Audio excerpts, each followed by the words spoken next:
बिस्मिल्लाहिर्रहमानिर्रहीम। सवाल नंबर 1। वो कौन सी चीज़ है जो हराम है लेकिन उसे पीने से सवाब मिलता है? जवाब, वो चीज़ है गुस्सा।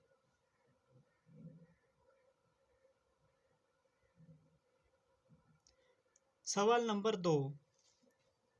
उस चीज़ का नाम बताए जो कि पैदा होते ही फौरन उड़ने लगता है।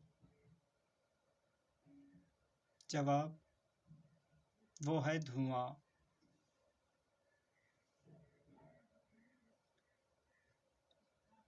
सवाल नंबर 3।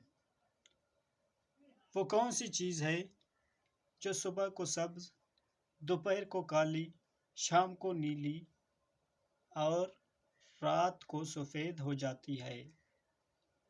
जवाब, वो है बिल्ली की आँखें।